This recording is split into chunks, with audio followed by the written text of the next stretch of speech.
Sapientia Express, we'll be talking about the big conversation in Nigeria right now. People weighing in from different angles. And that is the Steve Oronsaye report on how to restructure, merge, and ensure that our civil service is more efficient when it comes to government parastatals, government departments, commissions, and all of that. Now, that report came out in 2012, and many Nigerians across board hailed it as the panacea to our problem, as it has to do with an over-bloated and inefficient civil service. But then, 12 years later, after so much drama, we'll talk about all of that today. After so much drama, the administration of President Bola Ahmed Tinubu has decided, and the president has given that order, that there should be full implementation of the Steve Oronsaye report. Is this the way to go?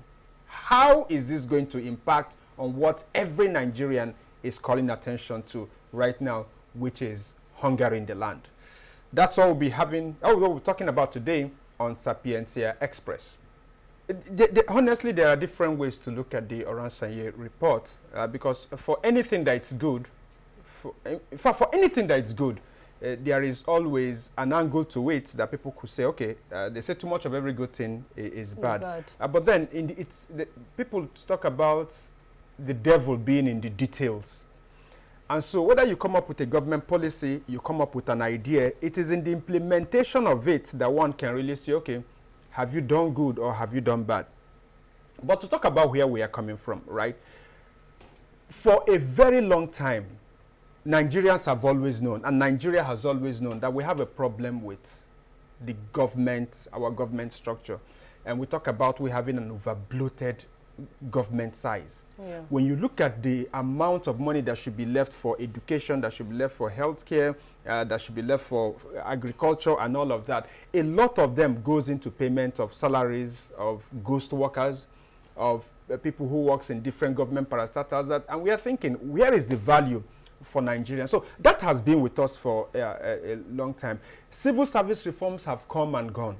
But then, during the tenure of the former president, Goodluck Ebele Jonathan, he took the bull by the horn and then set up this committee that we now know today, whose report we now call the Oronsaye report. Steve Oronsaye was, he headed that committee. And the whole idea was how to look at the ministries, departments, agencies, parastatal commissions of government, and just prune them down to become more efficient. And so then we are given that task to go and say, okay, let's look at what we have. How can we make it more efficient? And so they came up with this report. Now, what does this report suggest? At that time, we had 263 of these MDAs. And they thought it was too much. And one of the things they did a beautiful job of looking at them, like on a sheet, and then looking at what is the function of this, what is the function of this, what is the function of this. And when they went through what we had at that time, they decided that we can actually prune this down to 161. And that was the recommendation. But let's not forget that then we are talking about pruning to 161 what we had at that time. That was 260. 2012. Yeah, 2012. Yeah. What we had was 263. Now, they came up with the idea that looking at all of this, let us scrap 38. These are irrelevant. Let's scrap 38. Looking at what we had, they said, okay, let us merge 53. Let us merge 53, or 52 or 53 of this. Let us merge them together. And then they looked at some other 14 and said, okay, this 14 can actually be with some ministries, so they shouldn't be on their own, and let us join them to other ministries. So this was actually the report they came up with, that Nigerians felt, okay, this is it. Rather than pay 200 and something, let us pay 161. It made sense. And also looking at the duplication of functions, it also made sense at that time. But this was in 2012. Sure. One of the ways to look at this report is to look at this report from the lens of those who say this report, as it is, well-intentioned in 2012, could solve the problem we had in 2012, but is outdated. Outdated because in 2024, we have 1,316. Now, moving from 250 something to 1,316 makes this, because this is a report to implement this report, because the president talked about full implementation. It means you need to implement it to the letter. Now, if you want to implement it to the letter, you can't even find that number anymore. We are 1,316. So, and we have multiplied others with different names that are not captured in this. So if you want to implement that, you are going to have a very serious problem.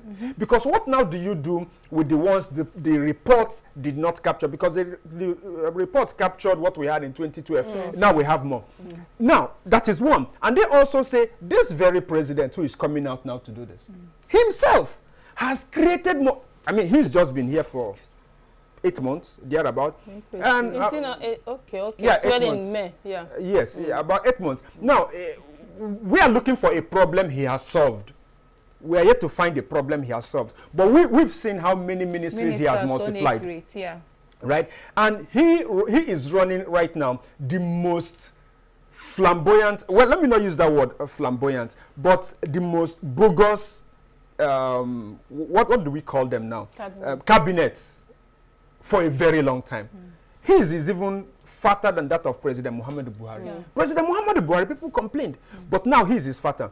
Now, how do we think somebody who, from the beginning, has shown a penchant for running a large cabinet, how is he going to implement this? This is one way to look at this. The second way to look at this is, yes, the idea, and that is the most attractive part of this report. The most attractive part of this report is free up resources. Let us reduce the amount of people we are paying. Let us reduce the amount of people we are paying. Let us have money for development. Now, will this meet the test of time today? The answer is neither here nor there. Why? Because in implementing this report, let me give an example with merging the EFCC, ICPC, and CB, Code of Conduct Bureau. Now, let me give an example with this. Let us say you merge these three. You could still need to employ more people. If the person who is implementing it says, I want efficiency, I want an efficient, he could say, one of the reasons why EFCC is not delivering, and they say it, is that we are understaffed. Don't forget, they say we are understaffed. And because we are understaffed, that is why we are not performing. So we could match them and then say, okay, these ones have 5,000, these ones have 5,000. No, for 36 states and Abuja, we actually do need 150,000. And then what you now have is a mass recruitment. So it is difficult to know what the mind of those who will implement is.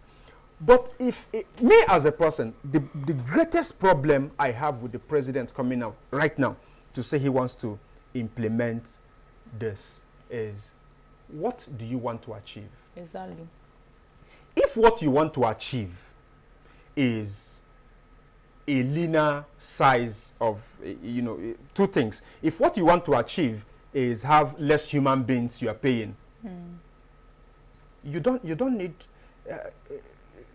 need an outdated report. Like I said, I agree, it's a beautiful report, but I also agree with those who say it's outdated. You don't need this. All you need to do is just to show that political will to come out and say, hey, wait a minute, this is what this agency should do. It is no longer doing it. This is the kind of people we need in this agency to maximize productivity. You guys are not having it. There is a difference when they talk about government all over the world, how government, parastatals, ministries, all of this are run. People say there are two differences. One of them is fitting the job for the man. The other one is fitting the man for the job. Now, this is the difference. In fitting the job for the man is what we do in Nigeria here, where the interest of the people creating all of this department is job for the boys. They want job for the boys. All right? So, because we want job for the boys, then we create ministries for the boys. The ministry itself was not set up to attend to any problem they found in Nigeria. For instance, you say, we have this problem in Nigeria. What kind of people can solve this problem? Okay, so let us create, right? That's not what they do. What they simply do is, okay, okay, let's put them here. They draw salaries, They draw this, you know, they travel abroad, they have their ESTA code and all of that. And convoys. Right, and convoys, right? So they're making money. Now, that if that is what you are doing, running, it doesn't matter what you implement, you're still going to run down and do the same thing, which is inefficiency. Because let us face it, why is it only in government where you have why is it only in government that you have, each time you have more agencies or more departments, more business setups, then you have lower productivity? Why? Normally, if you have, for instance, if you have a company producing cup in 1990, if you come in the year 1995 and then you have 5 companies, you know it's going to be more cups produced, more money made, more staffs employed. Now, why is it in government? So the only reason why it is only in government is because it is being run in a way that, you know, that man, no man, nepotism, you know, you are not getting the right people and everything. So if this administration really goes to work and all of those things, right? And all of those things. Salary. Yes. But then, if you run this thing, if the government has the political will and says, wait a minute, no, we want a civil service that is going to deliver services to the people, then you are going to employ more people. Exactly. Because what they are actually doing is delivering service. Whether they are delivering water, or they are delivering food, or they are delivering sanitation, all of these things are things that when you deliver the service, you make money, more money. And when you multiply the agencies that do it, you are going to make more money. And you are going to employ more people. Why is it that salary is a problem? Look, just look at it. Every time government says we are using, because it means those agencies, those commissions are not making money. Yes, now. All right? Maybe they are making money on about some people. That is still the corruption. Some places now,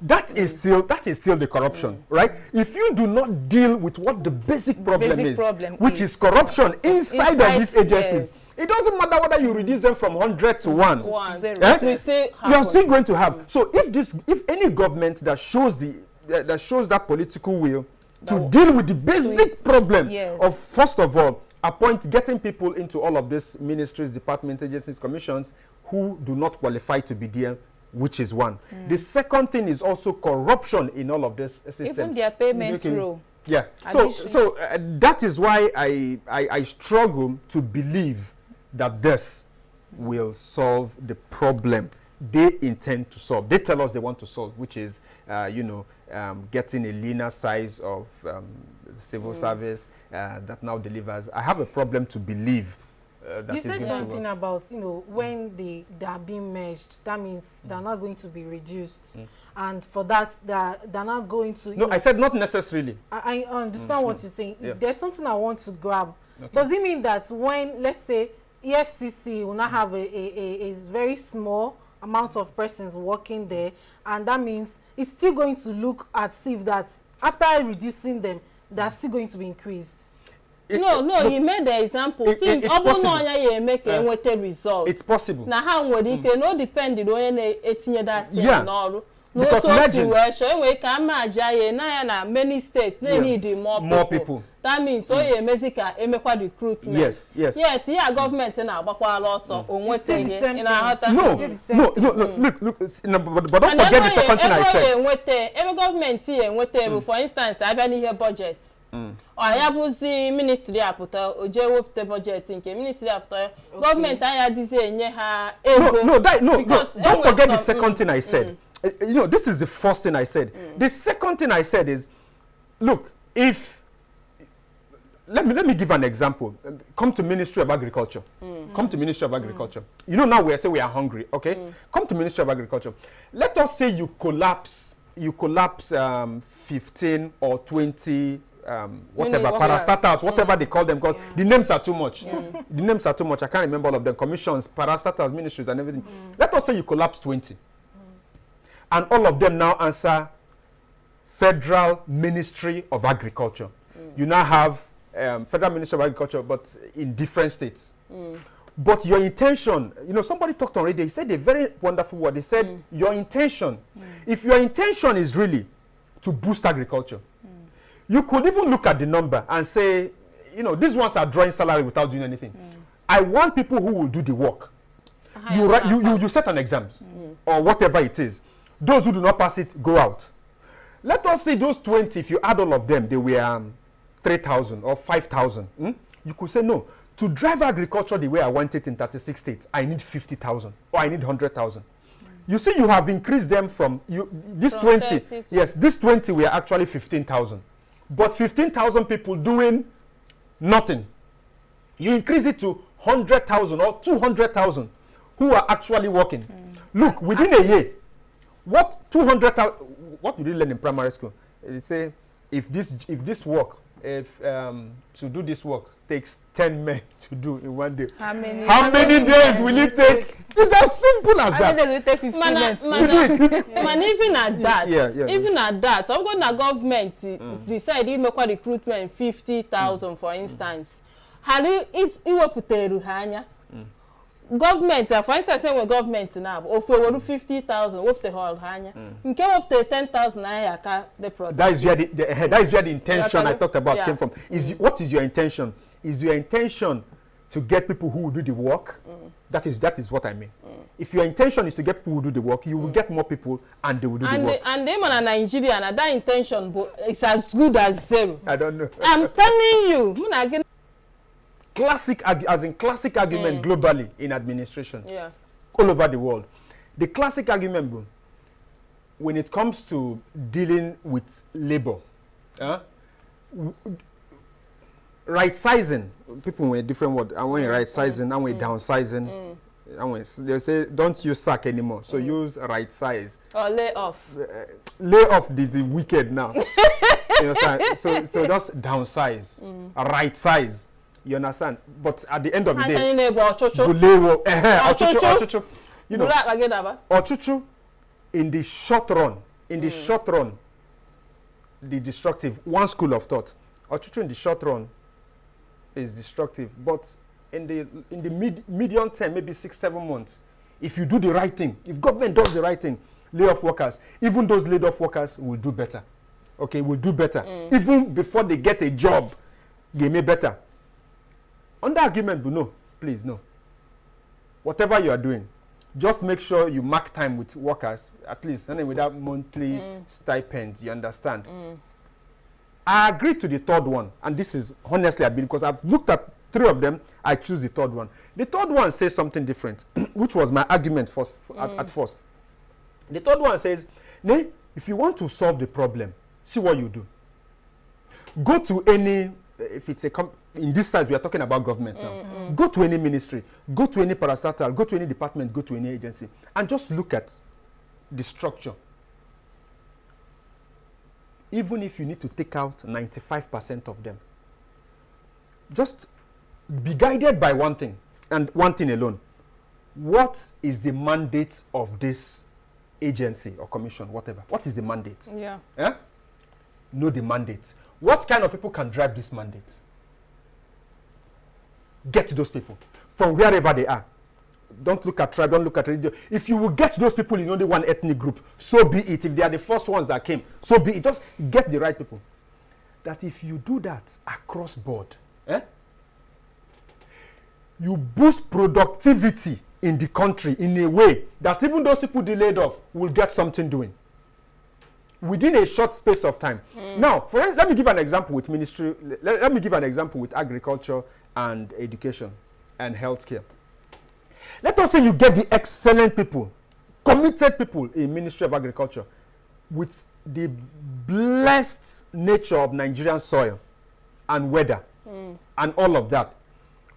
The next year's harvest, it may be in 2024 now. 2025, the harvest in 2025 will be so bumper that every Nigerian can sustain their family with 30,000 naira. Now, if every Nigerian can sustain their family with 30,000 naira, it means people will save more. It means people will invest more. Right? That the multiplier effect in the economy will be such that even people who were teaching and collecting that 18,000 naira will say, why do I need to teach and collect it? Let me go back to farm. Don't this nonsense of go back to the farm policy, operation, go back to farm. No. Just act it out, all right? That if you also come to education, implement the right policies, get the right people to drive it, not only will you have more schools, but then you have better teachers and everything. And people, you find the right kind of people in the classrooms. That if you just do what is right. And the family all these private quality education, private schools, multiply. Yeah, I agree. And Imanogwakuha is not even friendly now. Yes, I agree. Because our government turns their back. Yes. Now government schools. Yes. Government-owned schools. I completely agree. But then just look at this thing now. If say Nigeria say it can be done. Countries have done it. Yeah. I'll give an example with P2B. Whatever anybody thinks I'm campaigning for, that one is the person's business. But look at Mr. P2B. It has been done in Nigeria here. Mr. P2B came into governance in Anambra State. We were in the north then now. We're laughing at Anambra State. We've never heard it. That primary school teachers went on strike ever in Nigeria. Year. It has never happened anywhere in Nigeria. So the talk in Nigeria then was, what kind of people are these people? Do you understand? In that madness, P2B came in. P2B took Anambra State. People are saying 20, probably 20-something that was the problem. It was that even at 21 or 25, whatever, education was unstable. Yeah. P2B, first of all, brought stability to education. Within 8 years, 8 years miracle. And then second thing, took Anambra in his time to number 1. It has never been done in Nigeria. Why?